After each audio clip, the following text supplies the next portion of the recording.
Imagine your future or what your fate would look like if it was determined by one single test. This hypothetical situation seems rather unfair, as one test should not determine the fate of your life. However, this is seen in most students when it comes to standardized testing. Since its start in 1926, the ACT and SAT have both been used by universities in order to not only set expectations of students, but also to determine if these students are even ready for college. This is according to the University Wire March 5th, 2019 edition. There is far too much reliance on these tests that they oftentimes overlook the potential of many students, and there are multiple flaws in the standardized testing process that makes it unjust for universities to judge their applicants based off their scores, because that does not accurately represent student aptitude. We must promote the importance of this rising issue to parents, teachers, students, and other members of society in order to encourage the Educational Board and universities to put a stop to standardized testing. Today I'll be talking to you about the problems, causes, and solutions of standardized testing. First, let's talk about the problems. Now, the problems concerning this issue mainly can be seen negatively affecting students in different ways. To start, these tests do not accurately represent or capture the intelligence and potential of low-income and minority groups. Those who have less access to SAT or ACT tutoring classes face a major disadvantage, as they don't have and can't afford the right tools and guidance in order to prep for these standardized tests.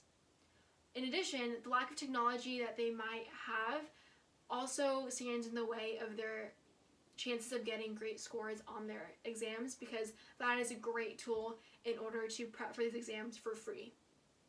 According to the Wall Street Journal February 12, 2020 edition, it states that privileged students actually have more knowledge and accessibility to know what kind of information is going to be on these tests, therefore they get better scores.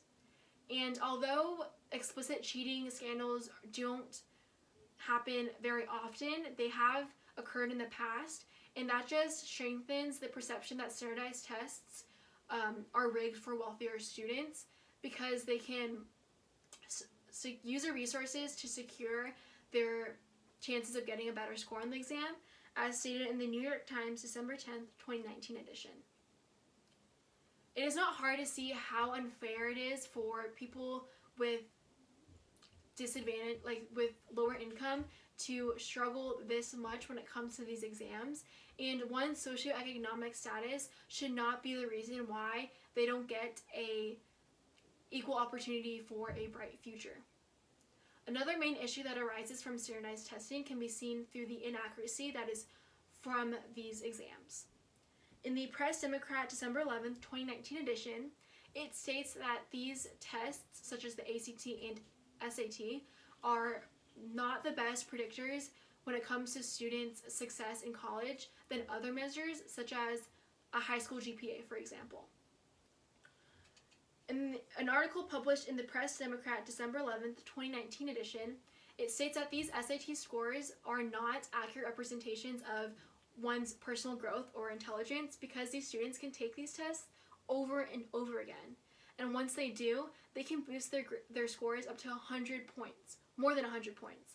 And that's not accurately depicting their work ethic, what they do outside of school, and other important attributes that the Educational Board must take into consideration. Ultimately, there are many reasons as to why standard testings are inaccurate, and we must shed light on the issues that come with it in order to make sure that all students have a fair shot at a successful future. Now that I've talked to you about the problems, let's talk about the causes. Now, the causes that come from this rising issue stemmed from an innocent intention. Basically, according to the Honolulu Civic 2019 edition, it states that many of the point of standardized testing was to determine the average score of schools, states, and the nation, and to compare them from one another. And however, we're not seeing that today. We are seeing students comparing their self-worth to others, and to have this misinterpretation that they aren't worthy for such schools. As I mentioned, the intentions for these exams in the first place may have been from a great intention, but today it has just grown into a destructive aspect in America's public educational system. According to the Interpress Service June 6, 2019 edition, many of these problems, many of these issues with these tests have no evidence in supporting that they actually are in any way beneficial.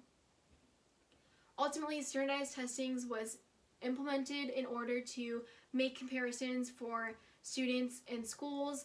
However, that is far from perfect from their intentional goal, and in order to make sure that there's a better education and future for these students, we must start fighting for their rights and also the fairness of it all. Now that I've talked about the causes, let's talk about the solutions. The solutions concerning this topic may be hesitant to approach because we've been using these standardized tests for so long. However, it's not too late to start it. For instance, sampling could be implemented. Samplings are basically tests that are given throughout K through 12 grades that inform the educational board of the information that they would have gotten from these standardized tests in general. This is according to the Daily Californian, February 25th, 2020 edition. Similarly, self-assessments don't just show what skills a student have mastered at a given moment, but the pattern of answers within these assessments differs because they offer insight with how quickly these students learn, how diligent they are, and just bigger picture factors. Now, although the usage of tests can't be avoided altogether, there are multiple ways that we can make these tests less demanding and stressful. For example, if we do game-based assessments or inspections through K through 12 grades, and even a portfolio or performance assessment, that would take the stress off these students immensely and encourage students to pursue an educational career after high school. Clearly, there are viable options. Today, I've talked to you about the problems, causes, and solutions of standardized testing. And although this has been rooted in society so deeply, it's not too late to start a change now, because a student's worth is not defined by their score at all.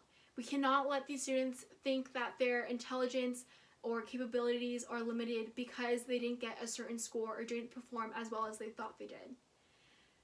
It's so detrimental to their mental health and really lowers their self-confidence in general. So we must make an alternative in order to help strengthen the future of these students and for other generations as well.